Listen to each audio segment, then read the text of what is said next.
Mummy ಕೊಡು ಮಮ್ಮಿಗೆ ಅಂಬಿಕಾ ಕೊಡು ಸಣ್ಣ ಇಲ್ಲಿ ಕೊಡು ಅಮ್ಮ ಕೈ ಕೊಡು ತಡಿ ಬಂದಿದ್ದು ಹೇಳ್ತಾ ಕೊಡು ರುದ್ರವಾಡಿ ಫೋನ್ ಹೊಡೈತೆ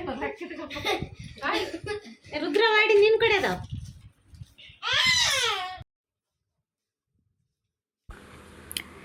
ನಮಸ್ಕಾರ, ವೆಲ್ಕಮ್ ಬ್ಯಾಕ್ ಟು ಸ್ವರ್ಣ ಗೌರಿ ಯೂಟ್ಯೂಬ್ ಚಾನಲ್. ಇವತ್ತು ಸಾಯಂಕಾಲದಿಂದನೇ ಲಾಗ್ನ ಸ್ಟಾರ್ಟ್ ಮಾಡ್ತಾ ಇದ್ದೀನಿ. ಎಲ್ಲರೂ ಚೀಟಿ ಹಾಕ್ತಾ ಇದ್ವಿ, ಹಾಗಾಗಿ ಇವತ್ತು ಚೀಟಿ ದುಡ್ಡು ಕಟ್ಟಬೇಕಿತ್ತು. ಚೀಟಿ ದುಡ್ಡೆಲ್ಲ ಕಟ್ಟಿ ಮನೆಗೆ ಬಂದೆ. ಬೆಳಿಗ್ಗೆ ರೊಟ್ಟಿ ಆಮೇಲೆ ಹೆಸ್ರು ಕಾಳು ಪಲ್ಯ ಮಾಡಿದ್ರಾಯ್ತು ಅಂತ ರಾತ್ರಿನೇ ಸೊಪ್ಪೆಲ್ಲ ಹೆಚ್ಕೊಂಡು ಇಟ್ಕೋತೀನಿ. ನಾನು ಯಾವಾಗಲೂ ಹಾಗೇ ನಾಳೆ ಬೆಳಿಗ್ಗೆ ಏನು ಅಡುಗೆ ಮಾಡಬೇಕು ಅಂತ ಸಾಯಂಕಾಲನೇ ಡಿಸೈಡ್ ಮಾಡಿರ್ತೀನಿ. ಸೊಪ್ಪು ಮತ್ತು ಯಾವುದಾದ್ರೂ ತರಕಾರಿ ಕಟ್ ಮಾಡೋದೇನಾದರೂ ಇದ್ದರೆ ಕಟ್ ಮಾಡ್ಕೊಂಡು ಇಟ್ಕೊಂಡ್ಬಿಡ್ತೀನಿ. ಬೆಳಿಗ್ಗೆ ಕೆಲಸ ಬೇಗ ಆಗುತ್ತೆ ಅಂತ ಅಷ್ಟೇ. ಇಲ್ಲ ಅಂದರೆ ಬೆಳಗ್ಗೆನೇ ಈ ಸೊಪ್ಪೆಲ್ಲ ಬಿಡಿಸಿ ಎಲ್ಲ ಕೊಯ್ಯೋ ಅಷ್ಟರಲ್ಲಿ 1/2 ಅವರ್ 1 ಅವರೇ ಆಗಿಬಿಡುತ್ತೆ. ಅಷ್ಟರಲ್ಲಿ ನನ್ನ ಮಗನ ಸ್ಕೂಲಿಗೆ ಟೈಮ್ ಆಗಿಬಿಡುತ್ತೆ. ಅವನು ಅರ್ಜೆಂಟ್ ಮಾಡ್ತಾ ಇರ್ತಾನೆ. ಹಾಗಾಗಿ ನಾನು ಸಾಯಂಕಾಲನೇ ಬೆಳಗ್ಗೆ ಏನು ಮಾಡಬೇಕು ಅಂತ ಡಿಸೈಡ್ ಮಾಡಿಕೊಂಡು ಈ ಥರ ಕಾಯಿಪಲ್ಯ ಅದೆಲ್ಲ ಹೆಚ್ಕೊಂಡು ಇಟ್ಕೊಂಡ್ಬಿಟ್ರೆ ನನಗೆ ಬೆಳಗ್ಗೆ ಈಸಿ ಆಗುತ್ತೆ. ಹೆಣ್ಮಕ್ಳಿಗೆ ಬೆಳಗ್ಗೆ ಎದ್ದ ತಕ್ಷಣ ಊಟಕ್ಕೆ ಏನು ಮಾಡಬೇಕು, ಟಿಫಿನ್ಗೆ ಏನು ಮಾಡಬೇಕು, ಮಕ್ಕಳು ಸ್ಕೂಲ್ಗೆ ಅದಕ್ಕೆ ಹೋಗ್ತಾಯಿದ್ರೆ ಬಾಕ್ಸಿಗೆ ಏನು ಮಾಡಬೇಕು ಅನ್ನೋ ಚಿಂತೆನೇ ಇರುತ್ತೆ. ಹಾಗಾಗಿ ರಾತ್ರಿಯೇ ನೀವು ಏನು ಮಾಡಬೇಕು ಅಂತ ಡಿಸೈಡ್ ಮಾಡಿಕೊಂಡು ಈ ಥರ ಏನಾದರೂ ಸೊಪ್ಪು ಅದೇನಾದರೂ ಇದ್ದರೆ ಬಿಡಿಸ್ಕೊಂಡು ಇಟ್ಕೊಂಡ್ರೆ ಈಸಿ ಆಗುತ್ತೆ ಅಂತ ನನ್ನ ಅಭಿಪ್ರಾಯ. ಬೆಳಿಗ್ಗೆ ಬೇಗ ಎದ್ದು ಒಂದು ರೌಂಡ್ ವಾಕ್ ಹೋಗಿ ಬಂದೆ.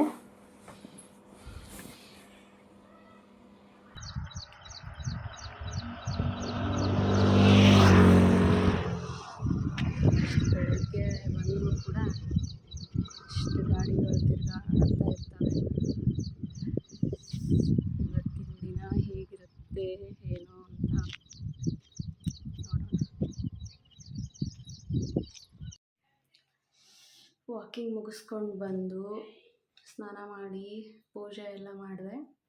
ಇವಾಗ ನೆಕ್ಸ್ಟು ಅಡುಗೆ ಸ್ಟಾರ್ಟ್ ಮಾಡಬೇಕು. ಬನ್ನಿ ತೋರಿಸ್ತೀನಿ ಇವತ್ತೇನೆಲ್ಲ ಅಡುಗೆ ಮಾಡ್ತೀನಿ ಅಂತ.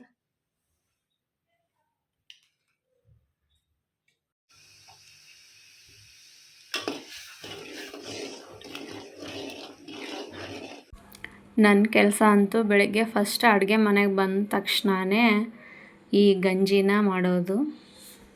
ಯಾಕಂದರೆ ನಮ್ಮ ಮನೇಲಿ ಎಲ್ಲರೂ ಇದು ಗಂಜಿನ ಬೆಳಗ್ಗೆ ಕುಡಿಯೋದ್ರಿಂದ ಬೆಳಗ್ಗೆ ಮಾಡಲೇಬೇಕು. ಈ ಕಡೆ ಹೆಸ್ರು ಕಾಳು ಪಲ್ಯಕ್ಕೆ ಹೆಸ್ರು ಕಾಳನ್ನ ಒಂದು ಸ್ವಲ್ಪ ಹುರಿದ್ಬಿಟ್ಟು ಹಾಗೆ ಡ್ರೈ ರೋಸ್ಟ್ ಮಾಡಿ ನೀರಲ್ಲಿ 2-3 ಸರಿ ಚೆನ್ನಾಗಿ ತೊಳೆದು ಇಟ್ಕೊಂಡಿದ್ದೀನಿ. ಇವಾಗ ಇದನ್ನು 1-2 ವಿಸಿಲ್ ಕೂಗಿಸ್ಕೋಬೇಕು. ಹಿಂಗು ತೆಂಗು ಇಲ್ಲದೆ ಕೂಡ ಉತ್ತರ ಕರ್ನಾಟಕದ ಅಡುಗೆನ ಮಾಡ್ಬೋದು ಅಂತ. ಯಾಕಂದರೆ ಹಿಂಗನ್ನೇ ಆಗಲಿ ಯಾವುದೂ ಅಡುಗೆಗೆ ಅಷ್ಟಾಗಿ ಉತ್ತರ ಕರ್ನಾಟಕದವರು ಬಳಸಲ್ಲ. ಬಳಸಿದ್ರು ಬರೀ ಬ್ರಾಹ್ಮಿಣ್ಸ್ ಅಷ್ಟೇ ಬಳಸೋದು ಈ ಕಡೆ ನಮ್ಮ ಸೈಡು. ತೆಂಗು ಅಂದರೆ ತೆಂಗಿನಕಾಯಿ ಕೊಬ್ಬರಿ ಪುಡಿನ ಜಾಸ್ತಿ ಯೂಸ್ ಮಾಡಲ್ಲ. ಬರೀ ಸ್ವೀಟ್ ಮಾಡಿದರೆ ಅಷ್ಟೇ ಯೂಸ್ ಮಾಡ್ತಾರೆ. ಹಾಗೆ ದೋಸೆ ಇಡ್ಲಿ ಆ ಥರ ಏನಾದರೂ ಮಾಡಿದಾಗ ಚಟ್ನಿಗೆ ಅಷ್ಟೇ ಯೂಸ್ ಮಾಡ್ತಾರೆ. ಉತ್ತರ ಕರ್ನಾಟಕದಲ್ಲಿ ಆಲ್ಮೋಸ್ಟ್ ಆಲ್ ಎಲ್ಲ ಅಡುಗೆಗಳಿಗೂ ಇಂಗನ್ನ ಮತ್ತು ತೆಂಗಿನಕಾಯಿ ತುರಿನ ಯಾರೂ ಜಾಸ್ತಿ ಬಳಸೋದೇ ಇಲ್ಲ. ನೋಡಿ ಇವಾಗ ಹೆಸ್ರು ಕಾಳು ಕೂಡ ಬೆಂದಿದೆ. ಹಾಗೆ ರಾತ್ರಿನೇ ಹೆಚ್ಚಿಟ್ಕೊಂಡಿದ್ದೆ ಮೆಂತ್ಯ ಸೊಪ್ಪನ್ನು, ಅದನ್ನು ನೀಟಾಗಿ ತೊಳೆದ್ಬಿಟ್ಟು ಒಂದು ತಟ್ಟೆಲಿ ಹಾಕ್ಕೊಂಡಿದ್ದೀನಿ. ಈ ಕಡೆ ಸೌತೆಕಾಯಿ ಮತ್ತು ಈರುಳ್ಳಿನ ಚಿಕ್ಕದಾಗಿ ಹೆಚ್ಚಿ ಇಟ್ಕೊಂಡಿದ್ದೀನಿ. ರಾತ್ರಿನೇ ಮೊಸರು ಹೆಪ್ಪಾಕಿದ್ದೆ. ಒಂದು ಸ್ವಲ್ಪ ಸೌತೆಕಾಯಿ ಮೊಸರುಗಾಯಿ ಮಾಡಿದ್ರಾಯಿತು ಅಂತ ಹೆಚ್ಚಿಟ್ಕೊಂಡಿದ್ದೆ. ಬೆಳಿಗ್ಗೆ ಖಾಲಿ ಹೊಟ್ಟೆಲಿ 1 ಸ್ಪೂನ್ ತುಪ್ಪ ಹಾಕಿದ್ದೀನಿ. ಅದಕ್ಕೆ 1 ಗ್ಲಾಸ್ ಬಿಸಿ ನೀರು ಹಾಕಿ ಕುಡಿಯೋಣ ಅಂತ ಈ ಥರ ಬೇರೆ ಬೇರೆ ಥರ ಎಲ್ಲ ನಾನು ದಿನಾಲೂ ಕುಡಿತಾ ಇರ್ತೀನಿ. ಒಂದೇ ವಿಡಿಯೋದಲ್ಲಿ ಎಲ್ಲನೂ ಶೇರ್ ಮಾಡೋಕ್ಕಾಗಲ್ಲ. ಹಾಗಾಗಿ ನನ್ನ ವಿಡಿಯೋನ ಇನ್ನು ಮುಂದೆ ಎಲ್ಲ ವಿಡಿಯೋನೂ ನೋಡ್ಕೊಂಡು ಹೋಗಿ. ನಿಮಗೆ ನಾನು ಡೈಲಿ ಯಾವ್ಯಾವ ಥರ ಏನೇನು ಕುಡಿತೀನಿ ಅನ್ನೋದು ಗೊತ್ತಾಗುತ್ತೆ. ಹಾಗೆ ನಿಮಗೂ ಹೆಲ್ಪ್ ಆಗುತ್ತೆ ಅಂತ ಅಂದ್ಕೋತೀನಿ. ನಾನು ನೀರು ಕುಡಿಯೋಷ್ಟರಲ್ಲೇ ನನ್ನ ಮಗಳು ಕೂಡ ಎದ್ದು ಬಂದಳು. ನನ್ನ ಮಗ ಆಲ್ರೆಡಿ ಎದ್ದು ಸ್ನಾನ ಮಾಡಿದ. ಸೌತೆಕಾಯಿ ಮತ್ತು ಈರುಳ್ಳಿನ ಹೆಚ್ಕೊಂಡು ಇಟ್ಕೊಂಡಿದ್ದೆ. ಅದಕ್ಕೆ ಒಂದು ಸ್ವಲ್ಪ ಉಪ್ಪು ಹಾಗೆ ಮೊಸರು ಹಾಕಿ ಮಿಕ್ಸ್ ಮಾಡಿದರೆ ಆಯಿತು. ಮಿಕ್ಸ್ ಮಾಡಿ ನನ್ನ ಮಗಳಿಗೆ ತಿನ್ಸಕ್ಕೆ ಹೋದರೆ ಅವಳು ನನಗೆ ಬೇಡ ನೀ ತಿನ್ನು ಅಂತ ತೋರಿಸ್ತಾ ಇದ್ದಾಳೆ ನೋಡಿ. ಇವಾಗ ನೆಕ್ಸ್ಟು ಹೆಸ್ರು ಕಾಳು ಪಲ್ಯನ ಮಾಡ್ತಾಯಿದ್ದೀನಿ. ಈ ಹೆಸ್ರು ಕಾಳು ಪಲ್ಯ ಕೂಡ ಅಷ್ಟೇ, ನಮ್ಮ ಉತ್ತರ ಕರ್ನಾಟಕ ಸೈಡು 3-4 ಥರ ಈ ಪಲ್ಯನ ಮಾಡ್ತಾರೆ. ನಾನಿವತ್ತು ಬೆಳ್ಳುಳ್ಳಿನ ಹಾಕಿ ಆಮೇಲೆ ಮೆಂತ್ಯ ಸೊಪ್ಪನ್ನು ಹಾಕಿ ಹೇಗೆ ಮಾಡೋದು ಅಂತ ತೋರಿಸ್ಕೊಡ್ತಾ ಇದ್ದೀನಿ. ಮೊದಲಿಗೆ 1-2 ಸ್ಪೂನ್ ಎಣ್ಣೆನ ಹಾಕಿ ಆಮೇಲೆ ಬೆಳ್ಳುಳ್ಳಿನ ಹಾಕಬೇಕು. ಅದಕ್ಕೆ ನಾನಿಲ್ಲಿ ಬೆಳ್ಳುಳ್ಳಿನ ಬಿಡಿಸಿ ಇಟ್ಕೊಂಡಿಲ್ಲ. ನಾನು ಜಸ್ಟ್ ಬೆಳ್ಳುಳ್ಳಿನ ತೆಕ್ಕೊಂಡು ಹಾಗೆ ಜಜ್ಜಿಬಿಟ್ಟು ಹಾಕ್ತೀನಿ, ಸಿಪ್ಪೆ ಬಿಡಿಸಲ್ಲ. ನೋಡಿ, ನಾನು ಸಿಪ್ಪೆ ಬಿಡಿಸ್ತಾ ಇಲ್ಲ, ಜಸ್ಟ್ ಅದನ್ನು ತೆಕ್ಕೊಂಡು ಹಾಗೇ ಕುಟಾಣಿಯಲ್ಲಿ ಹಾಕ್ಕೊಂಡು ಜಜ್ಕೊಂಡು ಹಾಕ್ಕೋತೀನಿ.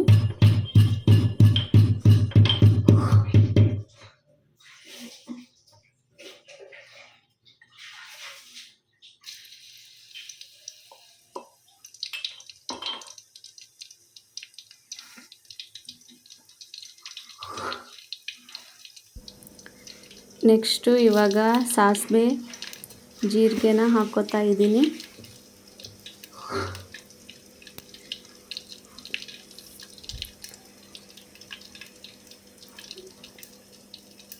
ಆಮೇಲೆ ಮೆಂತ್ಯ ಸೊಪ್ಪನ್ನು ಹಾಕ್ಕೋತಾ ಇದ್ದೀನಿ. ಮೆಂತ್ಯ ಸೊಪ್ಪನ್ನ ಎಣ್ಣೆಯಲ್ಲೇ ಹಾಕಿ ಒಂದು ಸ್ವಲ್ಪ ಫ್ರೈ ಮಾಡಿದರೆ ಟೇಸ್ಟ್ ತುಂಬ ಚೆನ್ನಾಗಿರುತ್ತೆ.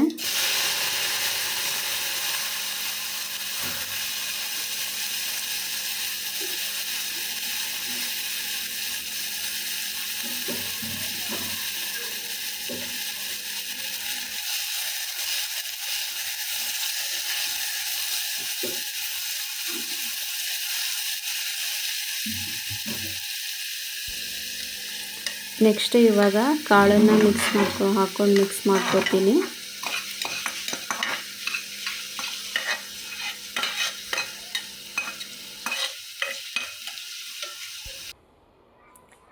ಎಲ್ಲ ಸೇರಿಸ್ಬಿಟ್ಟು ಚೆನ್ನಾಗಿ ಮಿಕ್ಸ್ ಮಾಡ್ಕೋಬೇಕು. ಎಣ್ಣೆ ಎಲ್ಲ ಹೆಸರು ಕಾಳಿಗೂ ಕೂಡ ಹಿಡಿಯೋ ಥರ ಎಲ್ಲನೂ ಮಿಕ್ಸ್ ಮಾಡಿ ರುಚಿಗೆ ತಕ್ಕಷ್ಟು ಉಪ್ಪನ್ನ ಸೇರಿಸ್ತಾ ಇದ್ದೀನಿ.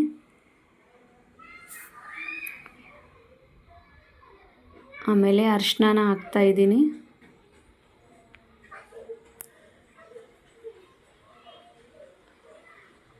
ಆಮೇಲೆ ಕೊತ್ತಂಬರಿ ಸೊಪ್ಪನ್ನ ಹಾಕ್ತಾಯಿದ್ದೀನಿ. ನಾನು ಕರಿಬೇವು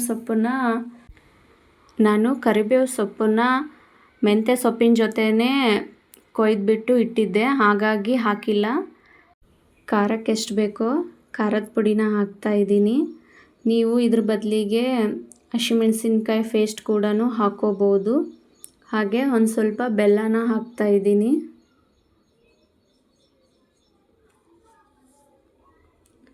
ಇವಾಗ ನೆಕ್ಸ್ಟು ಶೇಂಗದ ಪುಡಿನ ಹಾಕ್ತೀನಿ, 1-2 ಸ್ಪೂನು.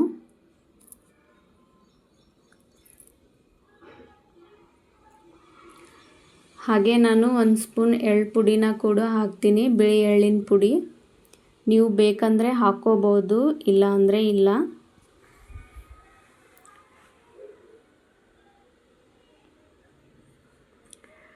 ಇದೆಲ್ಲನೂ ಹಾಕಿ ಒಂದು ಸರಿ ಚೆನ್ನಾಗಿ ಮಿಕ್ಸ್ ಮಾಡಬೇಕು. ಎಲ್ಲ ಪೂರ್ತಿಯಾಗಿ ಹೊಂದ್ಕೊಳ್ಳೋ ರೀತಿಯಲ್ಲಿ 1-2 ಸರಿ ಮಿಕ್ಸ್ ಮಾಡಿ 1-2 ನಿಮಿಷ ಬೇಯಿಸಿದರೆ ಸಾಕು. ನೋಡಿ ಪಲ್ಯ ರೆಡಿ ಆಯಿತು. ಉತ್ತರ ಕರ್ನಾಟಕ ಸ್ಪೆಷಲ್ ಹೆಸ್ರುಕಾಳು ಪಲ್ಯ ರೆಡಿ ಆಯಿತು ನೋಡಿ. ನೆಕ್ಸ್ಟ್ ಇವಾಗ ರೊಟ್ಟಿ ಮಾಡಬೇಕು. ಹಾಯ್ ಗಾಯ್ಸ್, ನಾನು ಸ್ಕೂಲಿಗೆ ರೆಡಿ ಆದೆ. ನಮ್ಮೂರಲ್ಲಿ ಇವತ್ತು ಬೆಳಗ್ಗೆನೆ ಮಳೆ ಆಗಿತ್ತು.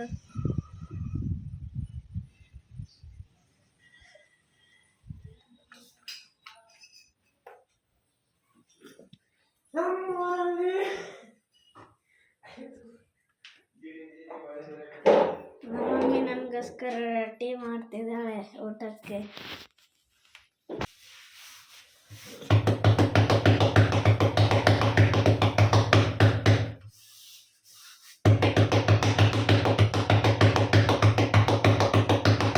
ನನ್ನ ಮಗನಿಗೆ ಒಂದು ಸ್ವಲ್ಪ ರೊಟ್ಟಿ ಮಾಡೋದನ್ನು ವೀಡಿಯೋ ಮಾಡು ಅಂತಂದರೆ ಹೊರಗಡೆ ಹೋಗಿ ಅವನ್ನೆಲ್ಲ ಮಳೆ ಬರೋದನ್ನು ಹೇಳ್ಕೊಂಡು ಬಂದಿದ್ದಾನೆ ನೋಡಿ.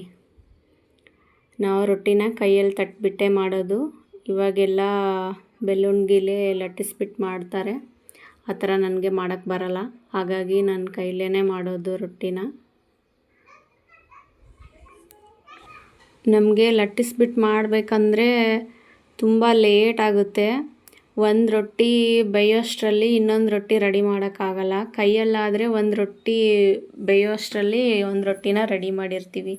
ರೊಟ್ಟಿ ಅಂತೂ ರೆಡಿ ಆಯಿತು. ನನ್ನ ಮಗನಿಗೆ ಸ್ಕೂಲಿಗೆ ಟೈಮ್ ಆಗಿದೆ, ಬೇಗ ಹಾಕ್ಕೊಡಮ್ಮ ಅಂತ ಹೇಳ್ತಾ ಇದ್ದ. ನಮ್ಮ ಮಮ್ಮಿ ನನಗೋಸ್ಕರ ರೊಟ್ಟಿ ಪಲ್ಯ ಮಾಡಿ ಕೊಟ್ಟಿದ್ದಾಳೆ. ತಿಂದು ಹೇಳ್ತೀನಿ ಟೇಸ್ಟ್ ಹೇಗೆ ಆಗಿದೆ ಅಂತ.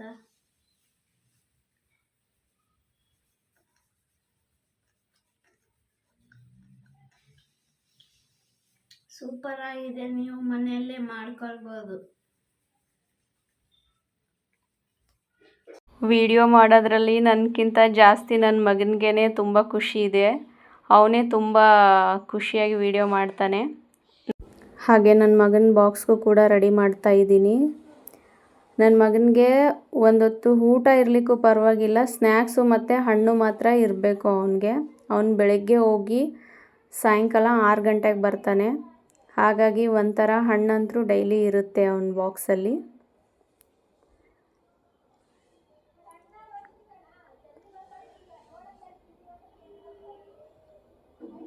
ನೆಕ್ಸ್ಟ್ ನಾವು ಊಟಕ್ಕೆ ರೆಡಿ ಮಾಡಿಕೊಂಡೆ ಪ್ಲೇಟ್ನ ನೋಡಿ. ಹೆಸ್ರುಕಾಳು ಪಲ್ಯ, ಬಿಸಿ ರೊಟ್ಟಿ, ಮೊಸರು, ಆಮೇಲೆ ಅಗಸೆ ಖಾರ. ನಾನು ಮೊದಲೇ ಹೇಳಿದಾಗೆ ಉತ್ತರ ಕರ್ನಾಟಕದ ಅಡುಗೆಗಳಿಗೆ ಆಲ್ಮೋಸ್ಟ್ ಆಲ್ ಜಾಸ್ತಿ ಎಲ್ಲ ಅಡುಗೆಗಳಿಗೂ ಹಿಂಗು ತೆಂಗನ್ನ ಯೂಸ್ ಮಾಡೋದೇ ಇಲ್ಲ. ಏನಾದರೂ ಸ್ವೀಟ್ ಮಾಡಿದರೆ ಮಾತ್ರ ತೆಂಗಿನಕಾಯಿ ತುರಿನ ಯೂಸ್ ಮಾಡ್ತಾರೆ ಅಷ್ಟೇ, ಜಾಸ್ತಿ ಯೂಸ್ ಮಾಡಲ್ಲ. ಮುಂದೆ ಎಲ್ಲ ಥರದ ಉತ್ತರ ಕರ್ನಾಟಕ ಅಡುಗೆಗಳನ್ನು ವಿಡಿಯೋದಲ್ಲಿ ಹಾಕ್ತಾ ಹೋಗ್ತೀನಿ. ನೋಡಿ, ಟ್ರೈ ಮಾಡಿ ಮಾಡ್ಕೊಂಡು ತಿನ್ನಿ, ತುಂಬ ಚೆನ್ನಾಗಿರುತ್ತೆ. ಇನ್ನೂ ನನ್ನ ಚಾನಲ್ನ ಸಬ್ಸ್ಕ್ರೈಬ್ ಮಾಡ್ಕೊಂಡಿಲ್ಲ ಅಂದರೆ ಸಬ್ಸ್ಕ್ರೈಬ್ ಮಾಡ್ಕೊಳ್ಳಿ. ಹಾಗೆ ಈಗಾಗಲೇ ಯಾರೆಲ್ಲ ಸಬ್ಸ್ಕ್ರೈಬ್ ಮಾಡ್ಕೊಂಡಿದ್ದೀರಾ ಅವ್ರಿಗೆಲ್ಲ ಧನ್ಯವಾದಗಳು. ಮತ್ತು ನೆಕ್ಸ್ಟ್ ವಿಡಿಯೋದೊಂದಿಗೆ ಸಿಗ್ತೀನಿ. ಬಾಯ್.